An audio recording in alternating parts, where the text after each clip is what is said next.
اگر کوئی شخص طلاق کا اقرار کر لینے کے بعد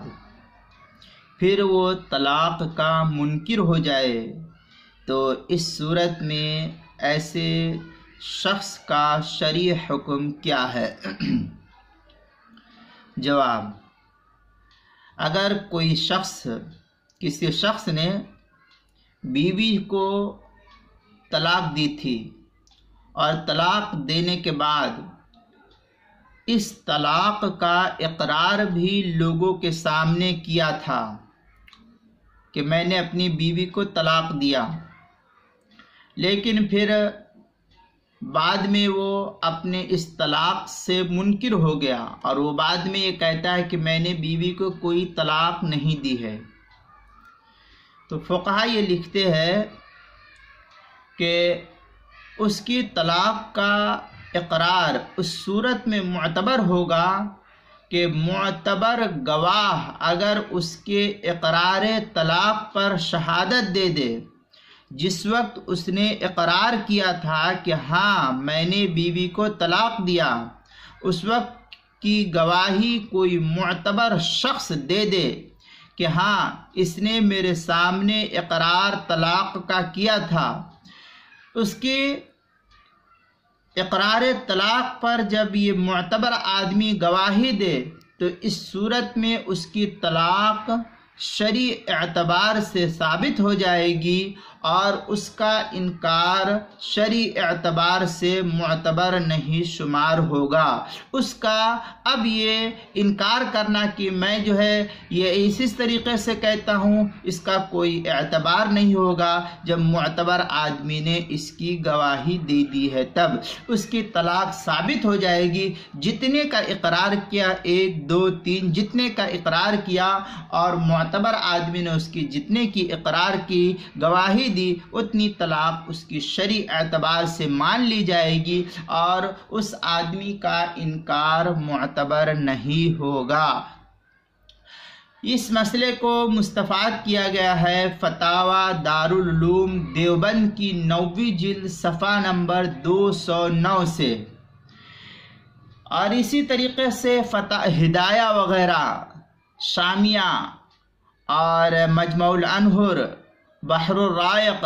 کتاب المسائل اور دیگر کتب کے اندر کچھ اس طریقے کے مسائل بھی ہیں۔ چنانچہ ہدایہ کی عبارت ہے وَمَا سِوَا ذَلِكَ مِنَ الْحُقُوقِ يُقْبَلُ فِيهَا شَهَادَةُ رَجُلَيْنِ أَوْ رَجُلٍ أَوْ امرأتين۔ یہ عبارت جو ہے ہدایہ کی ہے، 3 جلد صفحہ 154، جو دیوبند مکتبہ الامین کتابستہ دیوبند سے چھپا ہوا نسخہ ہے، اس کی 3 جلد صفحہ 154 پر۔ در مختار ما شامیہ جو زکریا بک ڈیپو دیوبند کا چھپا ہوا نسخہ ہے، اس کی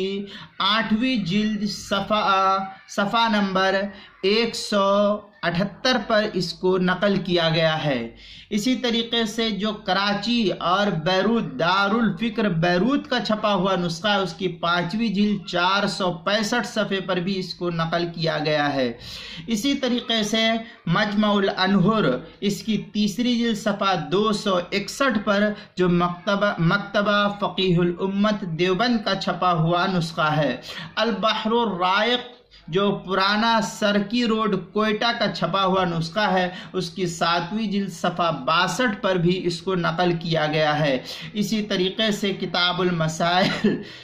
المسائل اس کی 5ویں جلد صفحہ 88 اور صفحہ 89 پر بھی اس کو نقل کیا گیا ہے۔ اور سورہ بقرہ کی جو آیت ہے، آیت یا ایھا الذین آمنوا کتب یا ایھا الذین آمنوا اذا تداینتم بدین الی اجل مسمى، اس آیت کے اندر بھی آگے جو کچھ تفصیل بیان کی گئی ہے شہادت کے تعلق سے، اس کے اندر جو لفظ شہادت ہے، شہادت رجلین او امرأہ وغیرہ جو آیت ہے سورہ بقرہ کی بڑی تفصیلی آیت، جو سب سے بڑی قرآن مقدس کی آیت ہے، اس کے اندر جو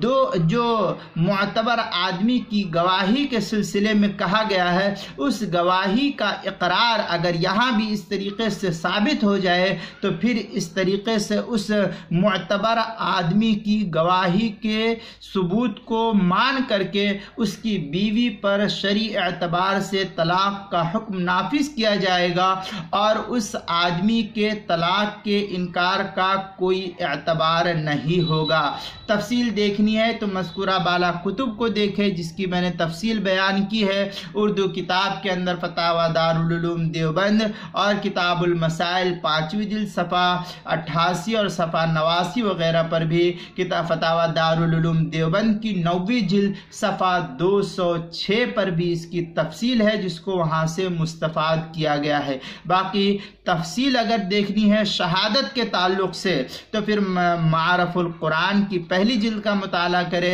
اور تفسیر مظہری کا مطالعہ کرے، وہاں جو ہے شہادت کی تفصیل ملے گی کہ شہادت کی کیا کیا صورتیں ہیں اور کس کس اعتبار سے کس کی شہادت معتبر مانی جائے گی۔ یہاں مختصر سی بات میں نے اشارہ کر دی۔ اس آیت کے اندر یا ایھا الذین آمنوا اذا تداینتم بدین الی اجل مسمی، اس آیت کے اندر دور چل کر کے جو حافظی قرآن کا نسخہ اس کے تقریباً درمیان میں آنے کے بعد جو ہے شہادت کی تفصیل بیان کی گئی ہے، وہاں تفصیل کو دیکھیں گے، تفصیل ملے گی شہادت کے کیا کیا شرائط ہے اور کیا جو ہے اس کے اصول نقل کیے گئے ہیں۔ تفسیر مظہری اور